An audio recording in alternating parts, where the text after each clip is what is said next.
Assalamualaikum warahmatullahi wabarakatuh. Tetap semangat dengan Pak Dedi dalam ilmu kimia. Sekarang kita bahas masalah gugus fungsi yang lain, yaitu asam karboksilat, ya. Asam karboksilat atau kita kenal juga dengan asam alkanoat, ya. Apa itu asam karboksilat, ya? Ya. Atau asam alkanoat. Jadi asam cuka, asam sitrat, asam-asam pada buah-buahan, termasuk asam-asam organik, disebut juga dengan asam karboksilat.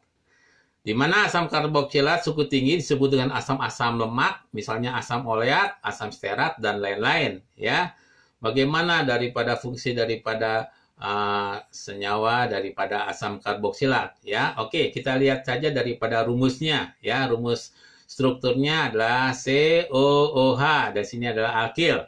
Jadi asam karboksilat adalah senyawa dengan gugus fungsi RCOOH atau RCO disingkat seperti ini. Jadi, tapi intinya karboksilatnya di sini. R dalam rumus asam karboksilat dapat merupakan alifatik, contohnya CH3COH, asam asetat.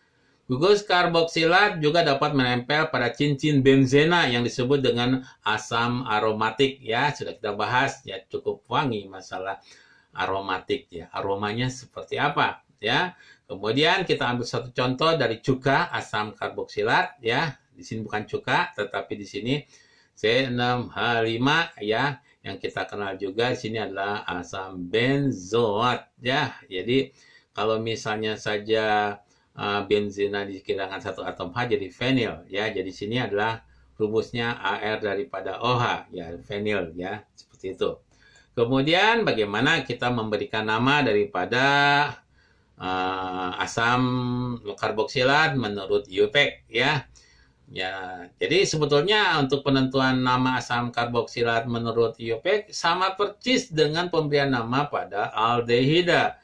Jadi tentukan rantai atom C yang panjang, yang merupakan nama asam alkanoatnya harus mengikat gugus asam karboksilat. Saya ulangi lagi, kalau di sini 1, 2, 3, 4, 5, di sini 1, 2, 3, 4, 5, 6, maka yang terbawalah, karena 6 suku ke-6 adalah heksana, maka ini namanya asam heksanoat.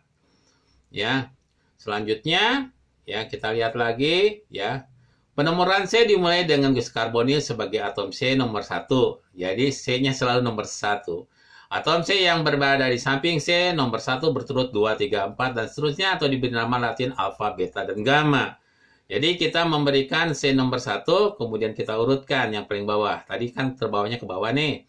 Ya, di sini namanya adalah asam 1 heksanoat, dan sini adalah merupakan cabang, ya. Cabang dari asam karboksilat, ya. Seperti kita tahu, rantai C cabang disebut alkil. Jika alkil cabang lebih dari 1, maka alkil besar diberi nomor kecil. Jika cabangnya sama, maka diberi awalan di, tri, ya, dan seterusnya. Aturannya tentu saja alfabet, ya, nama D, tri, dan tetra, dan seterusnya tidak berpengaruh dalam, ya, sama dengan aldehid gitu pemberian namanya.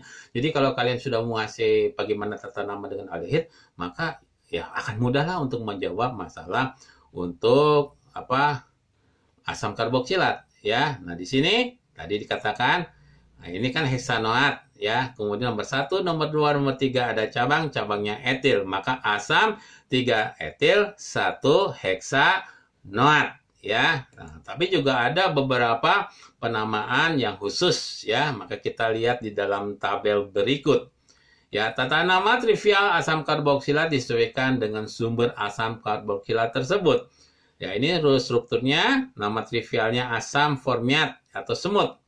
Ya, asam asetat, asam propionat, asam butirat, asam valverat, asam kaproat, dan asam etanat, ya. Anda kalian baca sajalah, ini adalah istilah-istilahnya, ya, yang terlepas dari nama IUPAC tadi. Ini adalah nama-nama daripada trivial.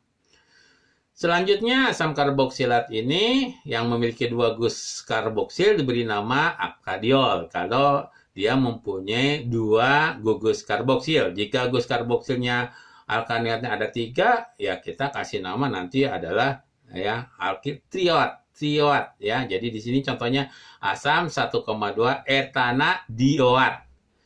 Ya, etanadioat, asam 1,3 propanadioat ya. Dan selanjutnya ya, apabila kemudian kita mempunyai 3 ya, maka di sini sebutkan saya asam 2,3 dihidroksi 1,4 butanadioat. Kalau ini ada trioat, ada 3 gugus fungsi daripada karboksilat ya. Selanjutnya seperti biasa kita bicarakan masalah isomer.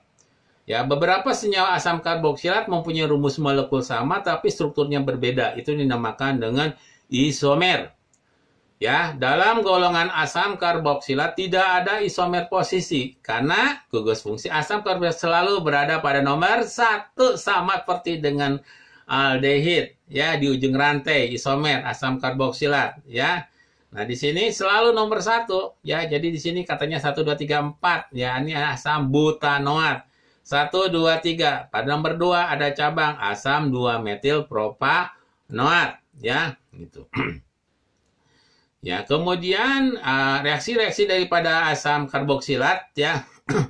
Reaksi-reaksi daripada asam karboksilat itu ya ada ya reaksi dengan basa kuat membentuk garam yang mudah larut dalam air tetapi sukar larut dalam pelarut organik ya. Contohnya di sini garam natrium dan garam kalium di asam karboksilat suhu tinggi disebut dengan sabun. Ini kalau kita reaksi dengan kalium maupun ya dengan natrium itu akan membentuk sabun. Ya, sini natriumnya di sini ya, natrium etanoat ya.